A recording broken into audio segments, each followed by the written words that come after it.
ये कह रहा है हमारे पास दो पैरेलल वायर है, एक ये और एक ये, इस पर प्लस क्यू है, इस पर माइनस क्यू है। तो इस वायर के लिए अगर हम इलेक्ट्रिक फील्ड निकालते हैं तो कितना होता है, तो E1 is equal to 1/2 epsilon naught lambda upon R इसके लिए।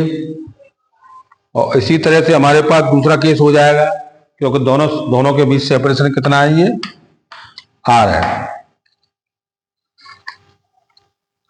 और इसके लिए हो जाएगा E2 is equal to 1/2 epsilon naught lambda upon R के साथ। तो ये इलेक्ट्रिक फील्ड हमारी इस डायरेक्शन में रही और ये भी सेम डायरेक्शन में रही। तो नेट इलेक्ट्रिक फील्ड कितना हो जाएगा,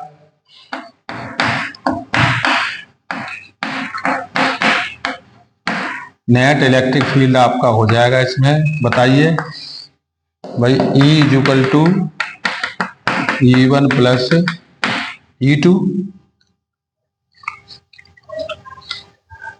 और ये हम जानते हैं BQ is equal to lambda into DL।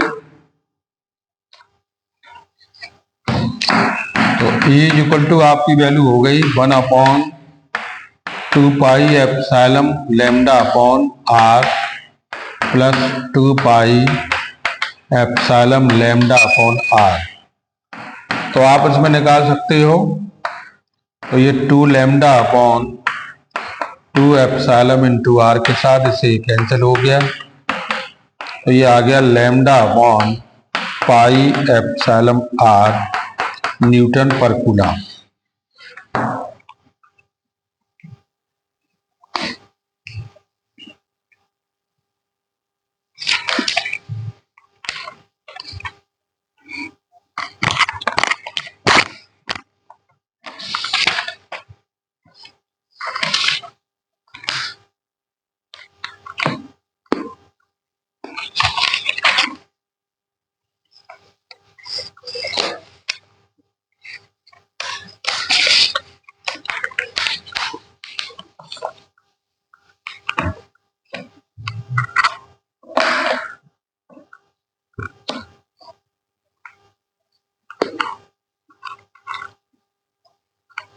अब एक प्रॉब्लम और है ऐसे ही,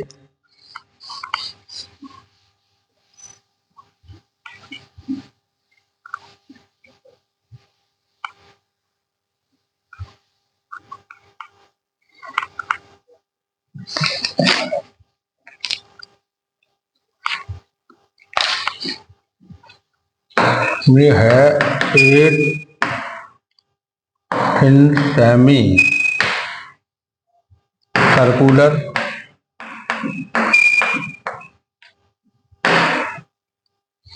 ring of radius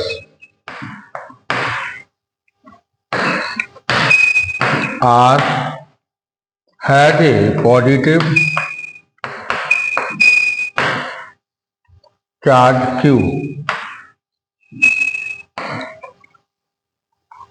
distribute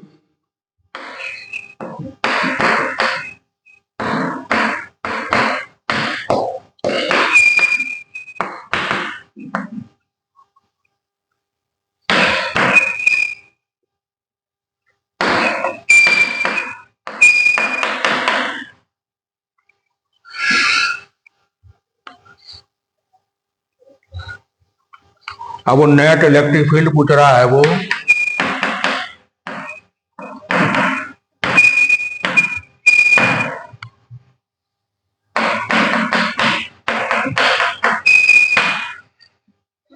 at the centre O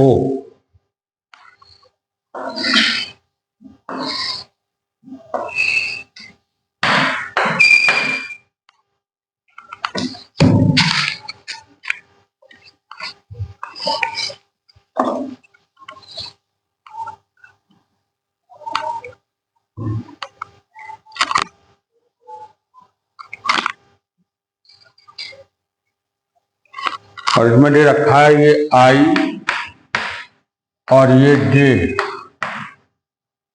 देखो ये हमारे पास इसमें कंपोनेंट हो गया d x is equal to d E cos theta, और इसमें हो गया d E y is equal to d E sine theta.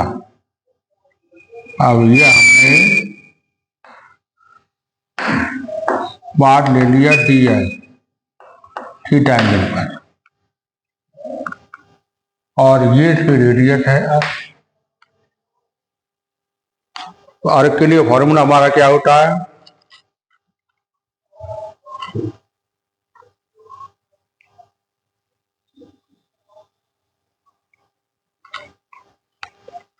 तो लैम्डा की वैल्यू हो जाएगी Q upon pi R, half circle है तो इलेक्ट्रिक फील्ड कितना होगा,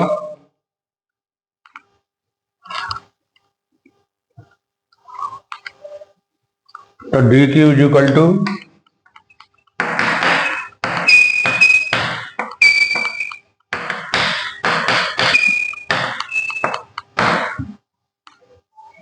arc is equal to theta into radius.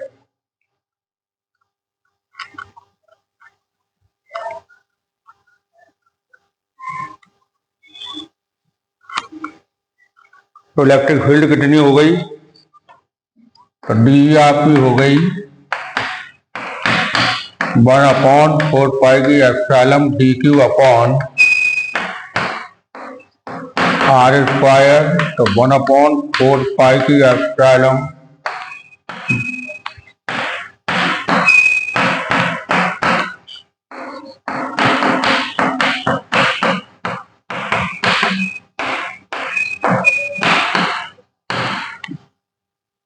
Lambda theta upon are.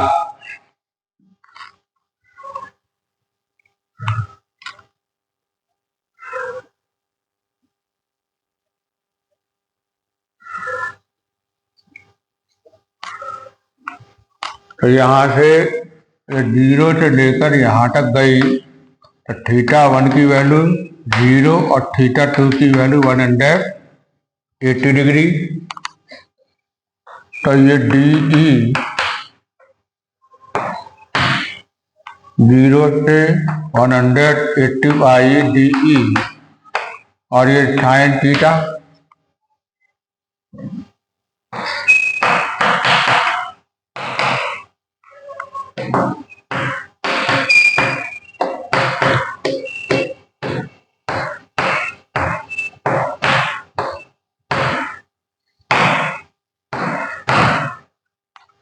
Sine theta. Lambda को change कर लो,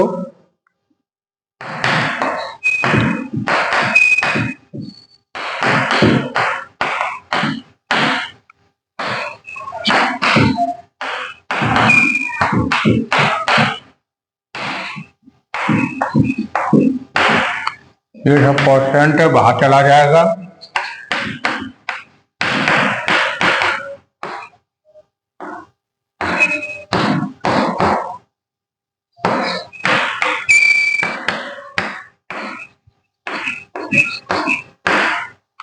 ओके,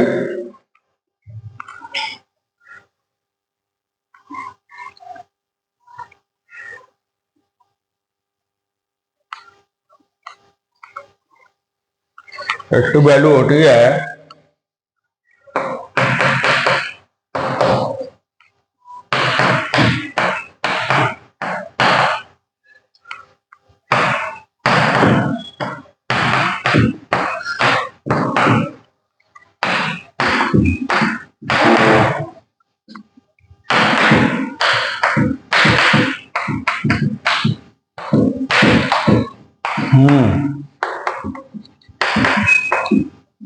वन 180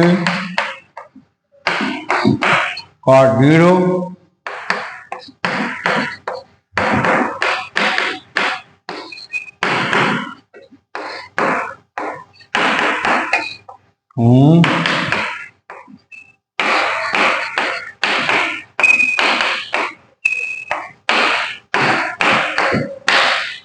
2 टाइम, तो इलेक्ट्रिक फील्ड आ गया बाई कंपोनेंट पर 1/2 का square epsilon q upon R square.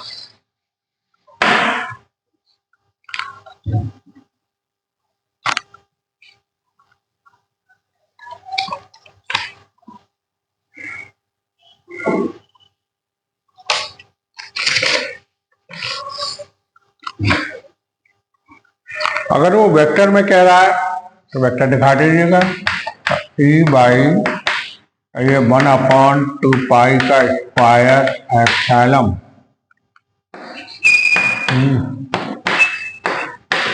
जे न्यूटन पर कूलम।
आगे चलते हैं, एक प्रॉब्लम और देख लो।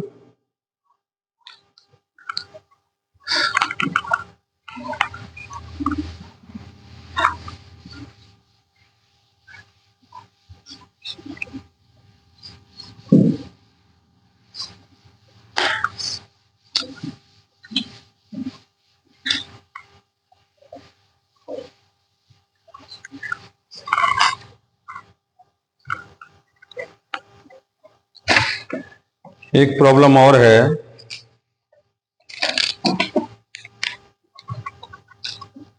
एक disk of radius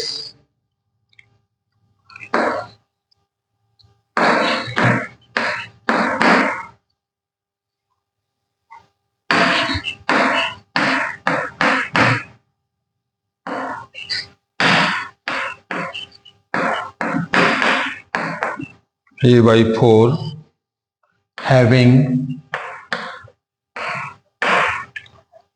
a uniformly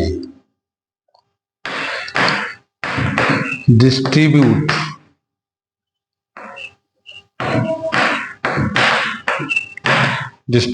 charge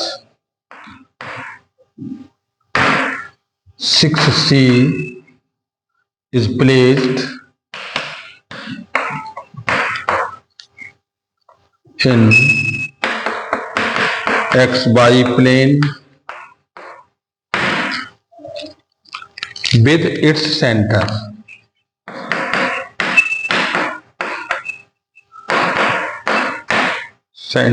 at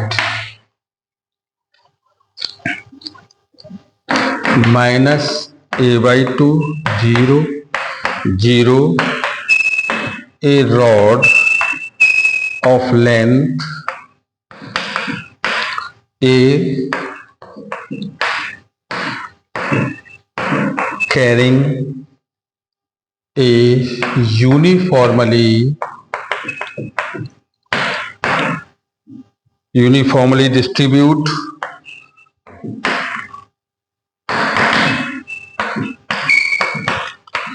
distribute charge 8 coulomb is placed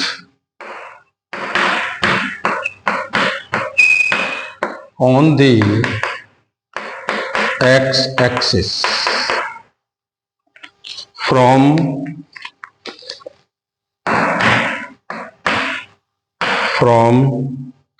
x by a by 4 to x is equal to 5a by 4.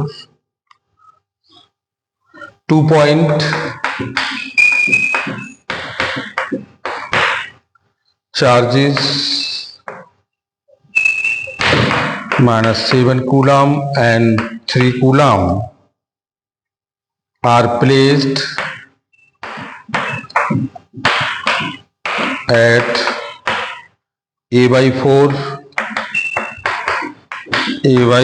and 0 and minus 3a by 4, 3a by 4 and 0.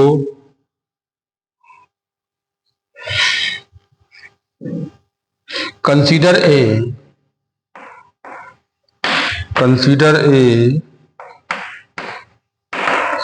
cubical surface formed by 6 surface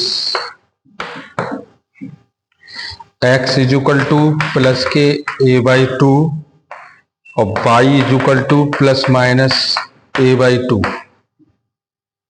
और z is equal to plus minus k a by 2. The electric flux through the cubical surface. The electric flux through the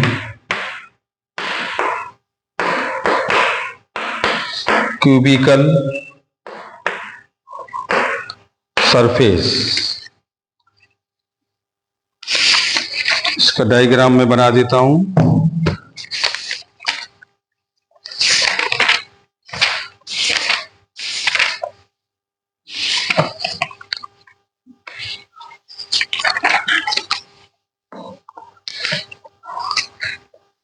diagram है इसका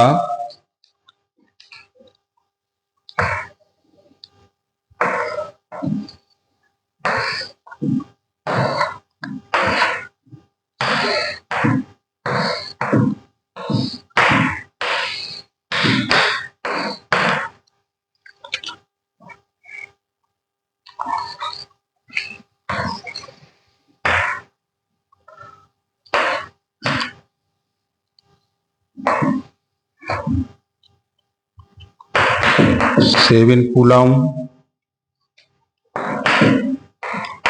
5a by 4, ये a by 4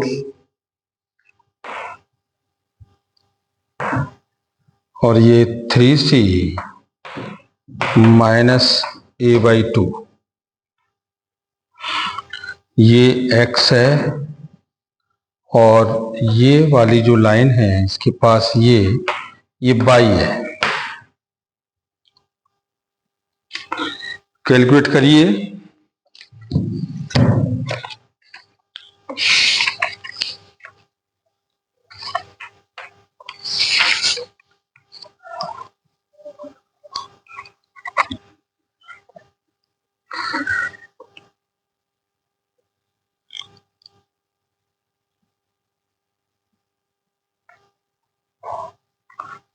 तो net charge हमारे पास कितना हो जाएगा इसमें,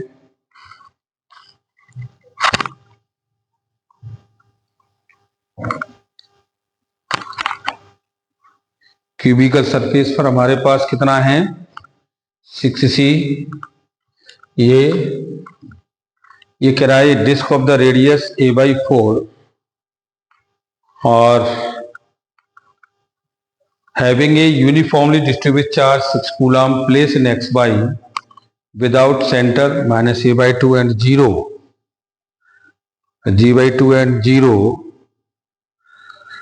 and cubical surface 8 coulomb.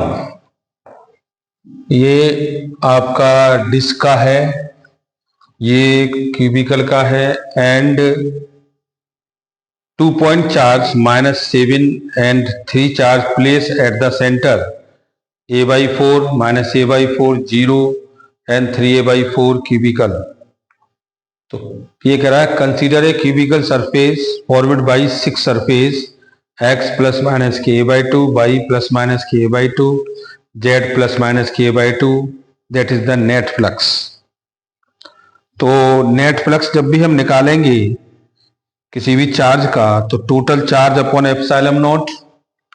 तो फ्लक्स के लिए हमारे पास फॉर्मूला होता है phi c = q total charge upon epsilon not के साथ। अब हमें टोटल चार्ज इस पे कंसीडर करना है। तो टोटल चार्ज हमारे पास कितना हो जाएगा, क्यूबिकल सरफेस का हो जाएगा, ये कह रहा है डिस्क का आपका हो जाएगा 6c/2 डी किसका, डिस्क का, तो ये 6c/2 तो ये 3 कूलम। और दूसरा हमारे पास है रॉड का, तो रॉड का हो जाएगा ये 8c/2 तो ये आपका हो गया 8c/4 तो ये 2 कूलम।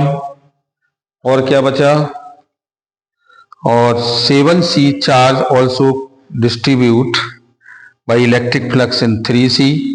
तो नेट चार्ज आपका कितना हो गया 2 + 3, तो ये वैल्यू आपकी हो गई कितनी, 3 कूलम प्लस 2 कूलम माइनस के 7 कूलम बाई एप्सिलॉन नॉट। तो ये वैल्यू कितनी निकल के आएगी, ये वैल्यू आपकी निकल के आएगी माइनस के 2 कूलम। बहुत छोटा क्वेश्चन है लेकिन बड़ा है उसका। यहाँ उसकी डिस्टेंस से, उसके पोजीशन से कोई मतलब नहीं है।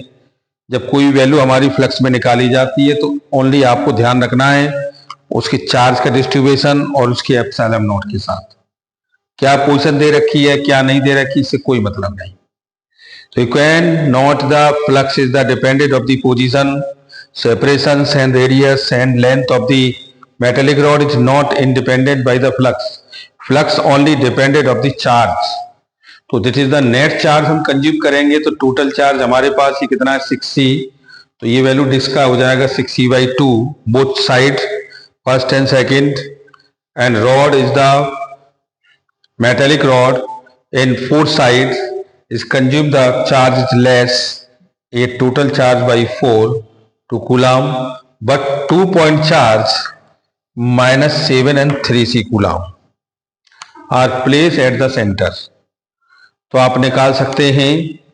तो ये वैल्यू आपके पास कितनी हो गई, माइनस के 2c कूलम अपॉन एप्सिलॉन, और ये आपकी वैल्यू फ्लक्स में डिफाइन हो गई माइनस के 2c अपॉन एप्सिलॉन। यहाँ चार्ज का डिस्ट्रीब्यूशन आपको डिफाइन रखना है, उसका ध्यान रखना है, क्योंकि वो कह रहा है कि contribute the electric 3c outside the cubical surface so does not contribute the electric flux. तो 3c is not contribute because outside, ये वाला जो है ये आउटसाइड है, इसलिए उसको आप नॉट कंट्रीब्यूट करेंगे।